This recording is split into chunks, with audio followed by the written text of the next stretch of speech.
नमस्कार, India voice देख रहे हैं आप और मैं हूं आपके साथ शिवम दुबे। वक्त हो चला है रिपोर्टर लाइव का, जहां दिन भर की तमाम बड़ी खबरों की जानकारी हमारे संवाददाता सीधे आप तक पहुंचाते हैं ग्राउंड जीरो से। मगर आज सबसे पहले हम बात करेंगे देश की राजधानी के बारे में। देश की राजधानी दिल्ली थोड़ी सी ही बारिश में जलभराव का शिकार हो गई, यानी कि दिल्ली की सड़कें पानी से लबालब हो चुकी हैं। क्या कुछ है दिल्ली का हाल इस वक्त, बता रहे हमारे सहयोगी अजय चौहान। लगातार बारिश हो रही है और बारिश से कहीं ना कहीं तो राहत जरूर मिलती है, लेकिन उसके साथ साथ गर्मी भी बराबर है। बताते जब दिल्ली में बारिश होती है तो सरकार की कहीं ना कहीं पोल खुलती नजर आती है।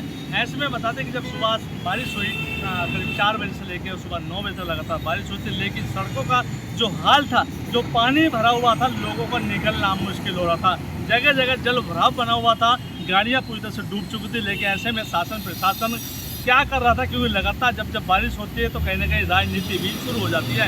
ऐसे में बता दें कि जिस तरह से जल भराव हुआ, वहाँ पर लोगों को काफ़ी मुश्किलों से निकलना पड़ रहा था, क्योंकि सुबह सुबह का समय होता है और ऐसे में जब घर से निकलते हैं लोग तो ड्यूटी जाने के लिए तैयार होते हैं, लेकिन ऐसे गंदे पानियों से निकलते हुए, सड़कों से डूबते हुए निकलते हैं। स्कूल सुबह सुबह बच्चे भी स्कूल जाते हैं, लेकिन जब शासन प्रशासन से बात की जाती है तो कहीं ना कहीं एक दूसरे पर ठीकरा फोड़ा जा रहा है। ऐसे में बीजेपी का कुछ कहना है, आम आदमी पार्टी का कुछ कहना है। तो ऐसे देखना ये होगा, आखिरकार जब जनता किसी नेता को चुनती है तो वो अपने काम के लिए चुनती है, ताकि वो विकास कर सके और लोगों को राहत मिल सके। लेकिन ऐसे में गंदगी का भंडार है जो हमारे विजुअलों में साफ साफ दिख रहा है कि किस तरह से लोग गंदे पानी से निकले। लेकिन कुछ जगह जल भराव हो रखा है, ऐसी स्थिति है जहाँ पर आज भी साफ सफाई नहीं है। लेकिन देखना ये होगा, आखिरकार प्रशासन की आँख कब खुलेगी और कब जागेगा। हिंदुस्तान का जो नागरिक है जब वोट देता है तो अपनी उम्मीद जताकर कहता है कि हमें कहीं ना कहीं राहत मिलेगी। तो अब देखना है कि आखिरकार दिल्ली में पानी से राहत मिल पाती है नहीं मिल पाती है। आज का जो मौसम है लगातार बदलता जा रहा है, क्योंकि अब समय बरसात का समय भी शुरू हो चुका है। दिल्ली के मौसम कभी भी आ सकता है, कभी भी जा सकता है। तो ऐसे में लोगों को क्या मुश्किलें झेलने पड़ी हैं। दिल्ली से अजय चौहान, भाई। तो मानहानि मामले में कांग्रेस नेता राहुल गांधी सुल्तानपुर पहुंचे और क्या कुछ हुआ कोर्ट में, कोर्ट ने क्या कुछ आदेश दिया, बता रहे हमारे सहयोगी शैलेश श्रीवास्तव। नेता और रायबरेली के सांसद राहुल गांधी आज सुल्तानपुर की एमपी एमएलए कोर्ट में हाजिर हुए, जहां पर वो अपना बयान दर्ज कराए और बयान दर्ज कराने के बाद अपने कार्यकर्ताओं के समर्थन के साथ वो अपने गंतव्य स्थान की ओर चले गए। आपको बता दें, आगामी डेट 12 अगस्त लगा दी गई है।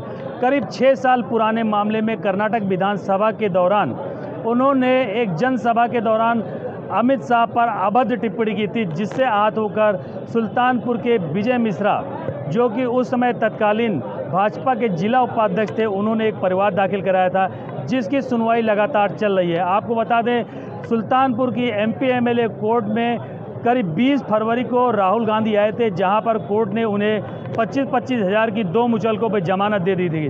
तब से लगातार डेट पड़ रही है। आपको बता दें 2 मार्च से डेट लगी थी, उसके बाद से लेके अभी तक करीब 15 डेटें ऐसी लग चुकी हैं जिस पर राहुल गांधी उपस्थित नहीं हुए। लेकिन आज सुल्तानपुर की एमपी एमएलए कोर्ट में राहुल गांधी उपस्थित होकर अपना बयान दर्ज कराए हैं और कोर्ट ने साक्ष्य मांगते हुए विपक्षी वकील संतोष मिश्रा से जो साक्ष्य मांगा है उसकी डेट आगामी 12 अगस्त लगा दी गई है। सुल्तानपुर से शैलेश श्रीवास्तव, इंडिया। तो समाजवादी पार्टी के सर्वे सर्वा अखिलेश यादव ने लखनऊ में प्रेस कॉन्फ्रेंस करके बीजेपी पर जमकर निशाना साधा। क्या कुछ कहा है प्रेस कॉन्फ्रेंस के दौरान अखिलेश यादव ने, बता रहे हमारे सहयोगी आसिफ बेग। समाजवादी पार्टी प्रमुख अखिलेश यादव ने आज बीजेपी पर ताबड़तोड़ हमले किए। सपा प्रमुख अखिलेश यादव ने जहां कानून व्यवस्था और स्वास्थ्य सेवाओं को लेकर सरकार को घेरने की कोशिश की, वहीं अखिलेश यादव ने अपने बागी विधायकों पर कार्रवाई करने की चेतावनी भी दे डाली।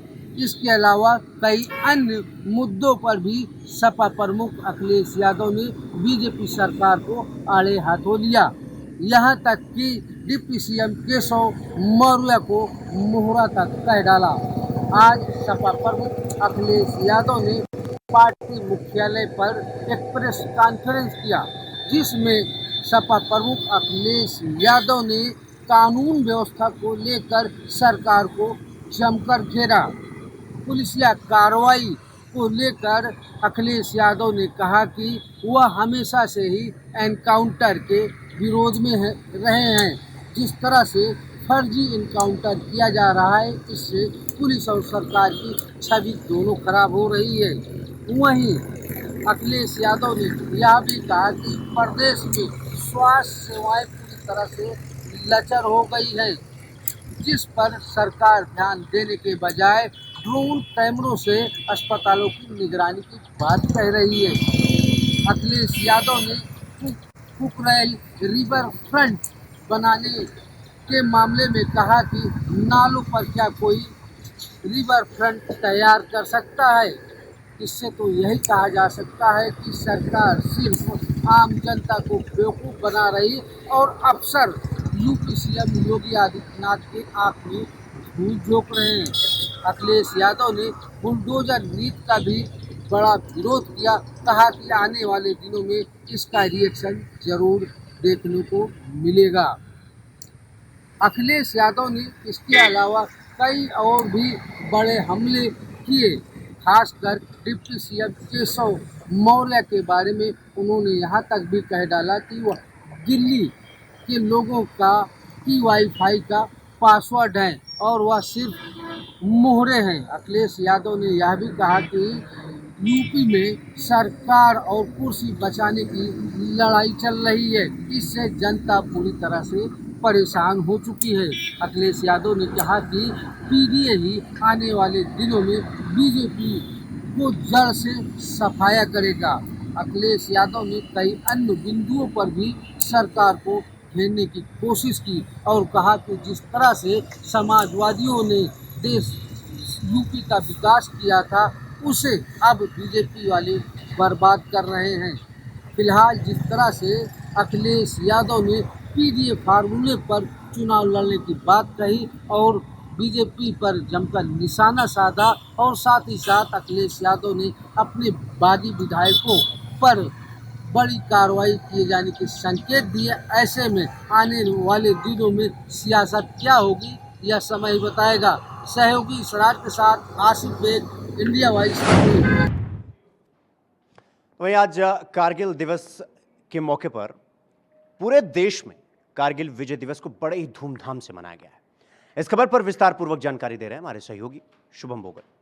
हिंदुस्तान में कारगिल दिवस बड़े धूमधाम से मनाया जा रहा है और उन शहीदों को नमन किया जा रहा है जिन शहीदों ने इस दिन के लिए अपनी जान कुर्बान कर दी। को बताते चले तो इस दिन के लिए जब ये लड़ाई वहां पर शुरू हुई और बताया जाता है कि 2.5-3 महीने तक ये वॉर चली और जो भी जवान सरहद पर वहां पर मौजूद थे और जिनकी लड़ाई पाकिस्तानी सैनिकों के साथ चल रही थी और साथ ही साथ जो भी जवानों की छुट्टी सैंक्शन हुई थी उनको रद्द कर दिया गया था और तब जवानों ने अपने परिवार को छोड़कर जो है वो देश की सेवा के लिए आगे बढ़े और कई जवानों ने जो है वो देश की खातिर अपनी शहादत दे दी। आज पूरा हिंदुस्तान उन्हें याद कर रहा है और विजय दिवस मना रहा है। जर्नलिस्ट राहुल के साथ Shubham Bogle, India voice, Jammu Kashmir. Haridwar में इंडिया वॉइस की खबर का बड़ा असर हुआ है, क्योंकि खबर चलाने के बाद मस्जिद और मजारों के सामने जो पर्दे लगाए गए थे उनको हटाया गया है। क्या कुछ है पूरा मामला, बता रहे हमारे सहयोगी अजय चौहान। महीने में जिस तरह से कांवड़ पटरी पर हमने एक दिन पहले आपको खबर दिखाई कि जिस तरह से मस्जिदों के बाहर पर्दे लगाए गए हैं, हालांकि पर्दे जब हमने खबर चलाई उसके बाद हटा दिए गए हैं। इस पर क्या कहना है स्थानीय नागरिकों का और जो मस्जिद के सदर हैं उनका क्या कहना है, इसके लिए हम बात करने यहाँ पर पहुँचे हैं। सबसे पहले आपका स्वागत है। और जिस तरह से लगाए गए थे, सदर साहब से हमने बात भी करी थी और एक दिन पहले उन्होंने हमें बताया कि 40 साल में पहली बार लगा, तो आप भी ये बड़ी अजीब सी बात महसूस हुई कि पर्दे लगाए गए मस्जिदों के सामने प्रशासन ने।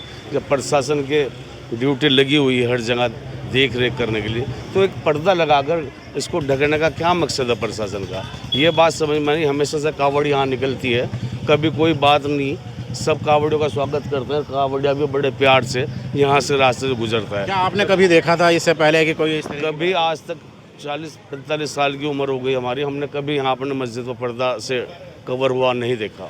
आप यहाँ के मस्जिद के सदर हैं, आपसे हमने कल भी बात करी थी, किस तरह का आपने यहाँ पर माहौल देखा? अब हट गए हैं तो अब कितना दिल को तसल्ली यहाँ पर? अब सही लग रहा है, कम से कम एक जो निशान बना दिया गया था वो निशान हट गया।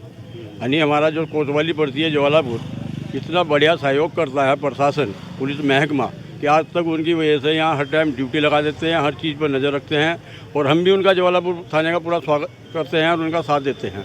लेकिन ये जो आपको पर्दे लगाए कि प्रशासन ने लगाए, लेकिन एक ये निशान सा बना हुआ दिखाई दे रहा था, हर आदमी को बताना पड़ रहा था भाई ये निशान क्यों लगा, ये क्यों लगा। लोग बात कह रहे जी मस्जिद की वजह से लगा, भाई मस्जिद की वजह से लगा तो कम से कम ये है कि ये जो सड़क पर लगा दिया, ये बिल्कुल तो थोड़ा बहुत जो जगह थी वो भी घट गई।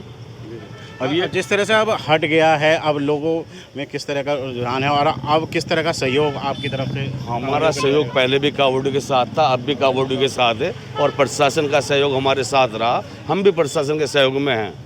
हमें यहाँ पर्दा हटने के बाद ये दीवार जो हटी उससे अच्छा महसूस कर रहे हैं इस्लाम नगर निवासी, बहुत अच्छा लगा। एक दुकानदार भी यहाँ पर मौजूद हैं, जिस तरह से यहाँ पर दुकान भी इस पर्दे के पीछे आ रही थी, उनसे भी पूछ लेते हैं कि आपकी दुकान भी यहाँ पर पर्दे के पीछे आ रही थी, अब जब हट गया तो किस तरह का? तो रात की सांस ले रहे थे। तो कैसा बाजार अगर हम कांवड़ में देखें पहले कैसा था और इन दिनों? हाँ, फर्क तो पड़ता है भैया, पर्दा डलता है तो फर्क पड़ता है, दिखता है तो बिकता है। तो अब कैसे मन में? अब काफ़ी सुकून महसूस कर रहे हैं आप लोग। अब मीडिया वालों का धन्यवाद बहुत बहुत, और सरकार का भी, प्रशासन का भी। तो ये थे स्थानीय नागरिक, जिस तरह से पर्दा पहले लगा और अब जब प्रमुखता से खबर चलाई गई तो उसके बाद ये पर्दा यहाँ पर हटा दिया गया है। विकास चौहान, इंडिया वॉइस, हरिद्वार। तो लोकसभा चुनाव परिणाम के बाद आगामी विधानसभा चुनाव को लेकर सभी पार्टियां उत्तर प्रदेश में सीरियस मोड में हैं इस वक्त, और इसी के मद्देनजर उत्तर प्रदेश के मुख्यमंत्री योगी आदित्यनाथ लगातार बैठक कर रहे हैं और इस बैठक को लेकर संपूर्ण जानकारी विधिवत रूप से बता रहे हमारे सहयोगी प्रियम पाठक। लोकसभा चुनाव में यूपी में हुए खराब प्रदर्शन के चलते बीजेपी के अंदर अब हलचल तेज हो चुकी है। खुद सीएम योगी आदित्यनाथ अब लगातार मंडलवार जनप्रतिनिधियों के साथ में बैठक कर रहे हैं, उनके साथ में समीक्षा कर रहे हैं और हाथ की जो क्या वजह रही है उसको जानने का प्रयास कर रहे हैं। इसी के चलते सीएम योगी आदित्यनाथ ने आज अपने आवास 5 कालिदास मार्ग पर लखनऊ मंडल की समीक्षा बैठक करी और इस लखनऊ मंडल की समीक्षा बैठक में लखनऊ मंडल के सभी जनप्रतिनिधि, सांसद, विधायक, एमएलसी और जो मंत्री हैं वो शामिल हुए। हालांकि डिप्टी सीएम ब्रजेश पाठक को भी इस बैठक के लिए इन्विटेशन भेजा गया था, लेकिन वो इसमें शामिल होने के लिए नहीं पहुंचे, जो कहीं ना कहीं अपने आप में कई तरीके के सवाल जो है वो उठाते हुए नजर आ रहा है। और यही वजह है कि आप देखें पिछले कई दिनों से लगातार उत्तर प्रदेश के अंदर सियासी हलचल काफी तेज हो चुकी है। कैमरामैन राहुल के साथ पीएम पाठक, इंडिया वॉइस, लखनऊ। तो वहीं मैनपुरी में 20 लाख रुपए ठगी करने का आरोप लगाए जाने को लेकर विरोध किया गया है, शिकायत की गई है। क्या कुछ पूरा मामला बता रहे हमारे सहयोगी मुकेश। करल तहसील में तैनात लेखपाल ने 20 लाख रुपए की जमीन का की ठगी दो पीड़ित परिवारों से 20 लाख की ठगी किए जाने के बाद अब पीड़ित परिवार परेशान हैं और आमरण अनशन करने के लिए आज मुख्यालय पहुंचे। मुख्यालय पहुंचने के बाद जमकर जिलाधिकारी न्याय दिलाओ और लेखपाल पर कार्रवाई करो के नारे लगाते हुए, जुलूस निकालते हुए उन्होंने लेखपाल के विरुद्ध कार्रवाई की मांग की है। पूरा मामला मैनपुरी के करल तहसील से जुड़ा हुआ है। यहाँ पर तैनात अनिल कुमार राजपूत द्वारा 20 लाख रुपए की धोखाधड़ी कर दी गई। 8 बीघा जमीन देने के नाम पर 20 लाख रुपए ले लिए दोनों ही पीड़ितों से। साधना देवी और मंजू देवी दोनों ही पीड़िताओं ने उनको 20 लाख रुपए दिए हैं, जिसके बाद पूरा पैसा देने के बाद भी मौके पर जाकर देखा तो बेनामा और ज़मीन किसी और के नाम दर्ज है। अभी अब पीड़ित परिवार दोनों ही परेशान हैं और जो साधना देवी हैं उनके पति पूर्व सैनिक हैं, उनको जो ठगी हो गई है, उनके साथ जिस तरीके की धोखाधड़ी की गई है, वो मांग रहे हैं अधिकारियों से न्याय। जिलाधिकारी से पूरे मामले की शिकायत करते हुए बताया कि लगातार कई बार शिकायत दर्ज हो चुकी है, मगर ना तो लेखपाल पर कोई कार्रवाई हुई है और ना ही उनको कोई अब पैसा देने को आ रहा है। अब उन्होंने आज आमरण अनशन की धमकी देते हुए पूरे परिवार के साथ आमरण अनशन किया और जिलाधिकारी कार्यालय पर पहुंचकर विरोध प्रदर्शन करते हुए ग्रामीणों सभी लोगों ने एक साथ मिलकर न्याय की गुहार लगाई है और उन्होंने कहा है कि जिस तरीके के लेखपाल पर एफआईआर दर्ज कराई जाए और उनका पैसा वापस दिलाया जाए, इसकी मांग करते हुए आज एडीएम से बात हुई। एडीएम विराम जी मिश्र ने आश्वासन दिया है कि एफआईआर दर्ज कराई जाएगी और उन पीड़ितों को न्याय दिलाए जाने का जो भी संभव प्रयास होगा वो किया जाएगा। मैनपुरी से इंडिया वॉइस के लिए मुकेश कुमार। तो वहीं वाराणसी में सपा एमएलसी बिहारी लाल यादव ने मुख्यालय के सामने प्रेस कॉन्फ्रेंस किया है, वो भी पेड़ के नीचे। लेकिन पेड़ के नीचे प्रेस कॉन्फ्रेंस क्यों किया है, बता रहे हमारे सहयोगी धर्मेंद्र। सर्किट हाउस में पत्रकारों के जाने पर रोक जिला प्रशासन के लगाए जाने के बाद पत्रकारों में काफ़ी रोष दिखाई पड़ रहा है। इसके तहत आज वाराणसी में लाल बहादुर यादव एमएलसी सपा के पत्रकार वार्ता को वाराणसी के पत्रकारों ने बहिष्कार किया। पत्रकार वार्ता के बहिष्कार करने के बाद सपा एमएलसी ने खुद बाहर आकर के खुद जो है मुख्यालय के गेट पर आकर के पत्रकारों के सामने उनकी समस्याओं को समझा और इस मामले को विधान सभा में उठाने की बात कही। वाराणसी से धर्मेंद्र पांडे, इंडिया न्यूज़। तो वहीं सिद्धार्थनगर में एक सड़क भ्रष्टाचार के भेंट चढ़ गई है, लेकिन कैसे, क्यों, वजह क्या है इसके पीछे, बता रहे हमारे सहयोगी राकेश। नगर जिले के लोटन विकास खंड के जगन्नाथ मंदिर से देवरा घाट तक पीडब्ल्यूडी विभाग द्वारा रोड बनाया गया, जिसमें भ्रष्टाचार उजागर हुई। दोनों तरफ पटरियां लगानी थी, लेकिन दोनों तरफ जब मौके का जायजा लिया गया तो वहां पटरियां थी ही नहीं। अब ऐसे में जो रोड भी बनाया गया, जगह जगह उसमें गड्ढे हो गए। लोगों का कहना है कि इस गड्ढे में लोग चोटिल भी हो रहे हैं और अभी हाल ही में साल भर हुआ ये रोड बना इस तरह से उखड़ कर किनारे हो गया। अब देखने की बात यह है कि इतनी लागत से सरकार रोड को बना रही है और पीडब्ल्यूडी विभाग का उसमें कारनामा सामने आया है। ऐसे में देखने की बात यह है कि दोनों तरफ पटरियां लगानी थी, जबकि पटरियां वहां है ही नहीं। ग्रामीणों का कहना है कि पटरी ये कभी बना ही नहीं और जो रोड भी बना जगह जगह उसमें गड्ढे हो गए, आने जाने में दुश्वारियां झेलनी पड़ती है। ऐसे में अब देखने की बात यह है कि विभाग कब जागता है और इन जो भ्रष्टाचारी हैं इनके खिलाफ कार्रवाई कब होती है। सिद्धार्थनगर से राकेश यादव, इंडिया। पीलीभीत में कोयला डिपो से जुड़ी समस्या को लेकर अब लोग समाधान करने की मांग कर रहे हैं। क्या कुछ है पूरा मामला, बता रहे हमारे सहयोगी अमित। आपको बता दें, पीलीभीत के बीसलपुर में रेलवे स्टेशन के पास कोयला डिपो बनाया गया था, जहां पर उसके सामने कॉलोनी है। कॉलोनी में लगभग 35,000 लोग रहते हैं, जिसको लेकर करके कोयला जो डंपर से उतारा जाता है वह मालगाड़ी से कोयला आता है, जिसकी भन जो है हर जगह उड़ के जाती है और 5 किलोमीटर तकरीबन उसकी जो है गंदगी पहुंचती है। कोयला को लेकर करके ग्रामीणों ने भी और कॉलोनी वासी लोगों ने भी धरना प्रदर्शन किया। बताया है कि ये कोयला इतना खतरनाक बनता जा रहा है, लोगों को asthma, kidney fail, heart fail जैसी बीमारियां बनती चली जा रही हैं, जिसके लेकर के कई लोगों की मृत्यु भी हो चुकी है। लेकिन कोयला उतरने के लिए अभी तक बंद नहीं किया गया है, जिससे के लेकर के सांसद, विधायक व उच्च अधिकारियों से शिकायत भी की जा चुकी है। लेकिन कोयला जो है मालगाड़ी से आता है, डंपरों से लाद कर बाहर पहुंचाया जाता है, जैसे जेसीबी से लादा जाता है, जिसकी धूल उड़ उड़ कर के घरों में पहुंचती है। खाना बनाना मुश्किल पड़ जाता है। हर जगह कोयले की जो है रज पहुंच जाती है, क्योंकि उससे सांस लेना भी दिक्कत में हो रहा है बीसलपुर वासियों ने, जिसको लेकर करके 35,000 लोगों की जान खतरे में नज़र आ रही है। जी आपको बता दें, जिसको लेकर करके आज धरना प्रदर्शन किया गया है। वहीं पर हमको बता दें, कई लोगों से शिकायत करने के बाद भी अभी तक नहीं हुई कोई कार्रवाई, क्योंकि कोयला भारी मात्रा में आने के कारण अभी तक जो है कि नहीं सुधार किया गया है। मालगाड़ी से कोयला बराबर आता है। बीसलपुर में बनाया गया था कोयला डिपो, जिसको लेकर करके आज धरना प्रदर्शन जारी कर दिया गया और बताया है कि इससे कई बीमारियां होती हैं, जैसे कि किडनी फेल हो गई, अस्थमा रोग हो गया और हार्ट अटैक हो गया, जिसके चलते लोगों ने धरना प्रदर्शन किया है। और बताया है कि खाना बनाना हो गया, छत पर जाना हो गया, कहीं भी जाना हो तो वहीं जहाँ भी जाओ तो हर जगह जो है कोयले की धूल देखने को मिलती है, जिसके चलते लोग परेशान नज़र आ रहे हैं। तो रिपोर्टर लाइव देख रहे थे आप, जहां दिन भर की तमाम बड़ी खबरों की जानकारी हमारे संवाददाता ग्राउंड जीरो से सीधे आप तक पहुंचाते हैं। तो रिपोर्टर लाइव में फिलहाल अभी के लिए बस इतना ही। देश और दुनिया की तमाम बड़ी खबरों को देखने के लिए देखते रहिए इंडिया वॉइस। नमस्कार।